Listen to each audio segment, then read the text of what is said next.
वालेकुम। जैसे कि आप सबको मालूम है कि हमारा ये चैनल अलगवासियून सादात की तारीख़ के ऊपर काम करता है और आपके सामने उनके करैक्टर को, सादात की तारीख़ को रखने का फ़रीज़ा सर अंजाम दे रहा है और मुख्तलिफ़ सादात शख्सियात की हम लाइफ को डिस्कस करते जा रहे हैं, जिनमें हमने सादात हसनी पर एक सिलसिला शुरू कर रखा है और हज़रत पीर बाबा रहमतुल्लाह अलैह पर हमने सिलसिला शुरू कर रखा है और इसके अलावा हज़रत अब्दुल्ला ओवैसी पर रहमतुल्लाह अलैह के ऊपर हमने एक लेक्चर रिकॉर्ड किया। मगर आज हम एक मुख्तलिफ़ मौजू पर बात कर रहे हैं बहैसियत पीर बाबा रहमतुल्लाह अलैह की नस्ल होने के, औलाद होने के। मुझे उनके किरदार के साथ भी अपने आप को मुत्तसिल करना है और वो कोई लाताल्लुक़ वली नहीं थे, वो माशरे के मसाइल से लाताल्लुक़ रहने वाले इंसान नहीं थे, बल्कि वो माशरे के मसाइल के साथ लड़ने वाले इंसान थे, उनको दुरुस्त करने वाले इंसान थे और उनमें रहनुमाई फराहम करने वाले इंसान थे। तो जैसे कि आजकल हमारे मुल्क में एक बहुत बड़ा मसला चल रहा है गुज़िश्ता कई दहाइयों से, माशी मसला।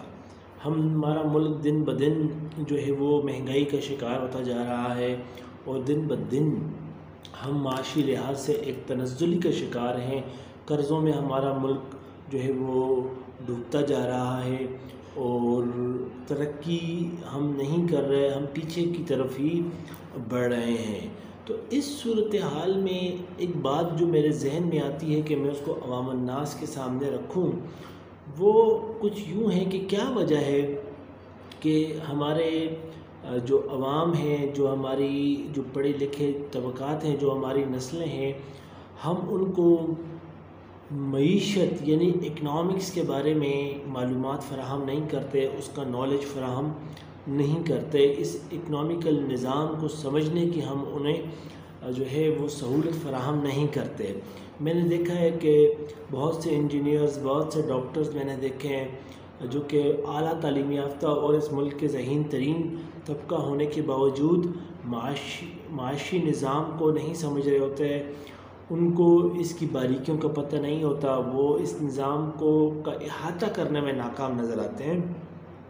और वो गलत को सही और सही को गलत से डिस्टिंग्विश नहीं कर पाते, क्योंकि उनको कहीं भी एजुकेशनल कैरियर में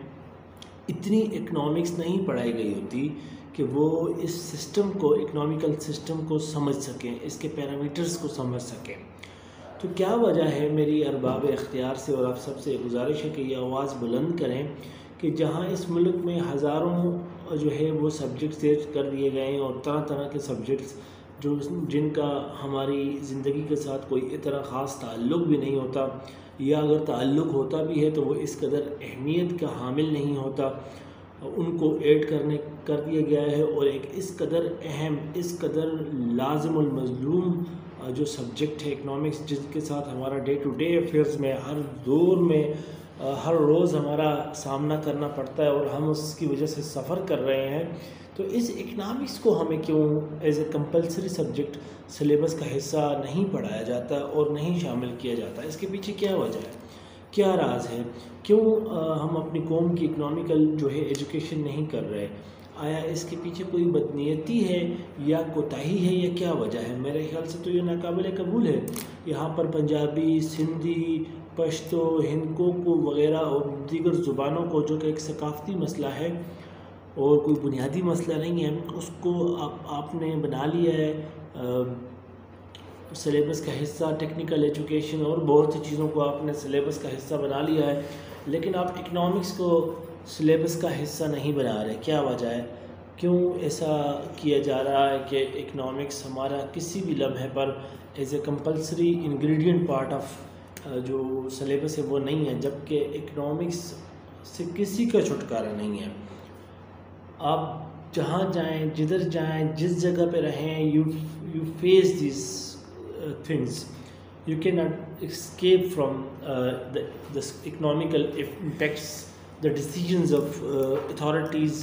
on your life. तो हम हर दिन बाज़ार जा रहे होते हैं और अगले दिन हमें पता चलता है कि वो चीज़ महंगी हो गई है, इन्फ्लेशन रेट बढ़ गया है, हमारी करेंसी डॉलर के मुकाबले में नीचे गिर रही है, हम बैठे बिठाए गरीब हो रहे हैं اور ہمیں پتہ ہی نہیں ہے کہ کیا ہو رہا ہے کیا نہیں ہو رہا. تو یہ بہت ہی زیادتی والی بات ہے میرے خیال سے، اور یہ بہت بڑی کوتاہی ہو رہی ہے، زیادتی ہو رہی ہے. عوام کو معیشت کا شعور نہیں دیا جا رہا، وہ معاشی نظام کو نہیں سمجھ پا رہے، بس سنی سنائی باتیں کرتے ہیں بیچارے. تو میرا آپ سب سے یہ گزارش ہے، جو پڑھے لکھے لوگ ہیں وہ علماء کرام ہوں یا عام عوام ہوں، وہ جمعہ کے خطبوں میں معاشی مسائل کو ڈسکس کریں اور معیشت کو نصاب کا لازمی جزو بنانے کے لیے جدوجہد کریں. اور اس کے علاوہ خود بھی آگے بڑھ چڑھ کر جو پڑھے لکھے افراد ہیں وہ معیشت کو سیکھنے کی کوشش کریں، اس کی بنیادیوں کو، اس کے پیرامیٹرز کو سمجھنے کی کوشش کریں، تاکہ ہم یہ جان سکیں کہ جو ہمارے ساتھ ہو رہا ہے وہ کیا ہو رہا ہے. ہماری مثال اس مرغی سی نہ ہو، اور جو ابھی ہے عوام الناس کی مثال، کہ جس کو جب اس کا مالک پکڑتا ہے تو بھی وہ شور کرتی ہے، اور کوئی اس کو ذبح کرنے کے لیے پکڑتا ہے تو بھی وہ شور کرتی ہے، کیونکہ اس کے پاس اتنا شعور ہی نہیں ہوتا کہ وہ یہ جان سکے کہ مجھے مالک نے پکڑا ہے اچھائی کے لیے، میری بھلائی کے لیے پکڑا ہے، اور وہ پکڑ کے مجھے پنجرے میں بند کرے گا تاکہ میں رات کو کوئی چیز میری جان نہ لے لے، مجھے کوئی جانور کھا نہ جائے، یا پھر اس دوسرے شخص نے مجھے چوری کرنے کے لیے اور جا کر ذبح کر کے میرا سوپ بنانے کے لیے مجھے پکڑا ہوا ہے. ان دو پکڑوں میں ہمیں ڈفرینشیٹ کرنے کے لیے نالج چاہیے ہوگا، اور یہ نالج جب تک ہم حاصل نہیں کرتے تو ہم یوں ہی دھوکہ کھاتے رہیں گے. ہمیں ہمیشہ جو ہے ایسے ہی جو ہے ورغلایا جاتا رہے گا. اور یہ بھی ممکن ہے کہ اگر کسی کی معاشی پالیسیاں جو وقتی طور پر سختی کی حامل ہوں وہ ہمارے فائدے میں ہوں لانگ ٹرم میں، اور ہم اسی کے خلاف باتیں کر رہے ہوں، تو یہ سب کچھ میرے خیال سے سمجھنے کے لیے ہم کو معیشت کا علم حاصل کرنا چاہیے. ہم سب کو اس کے پیرامیٹرز کو سمجھنا چاہیے اور اس کی ڈیٹیلز سے اویئر ہونا چاہیے. یہ اب وقت کی ضرورت بن گئی ہے، جیسے دن بدن معیشت کے حالات گمبھیر ہوتے جا رہے ہیں، تو یہ مسئلہ جو ہے وہ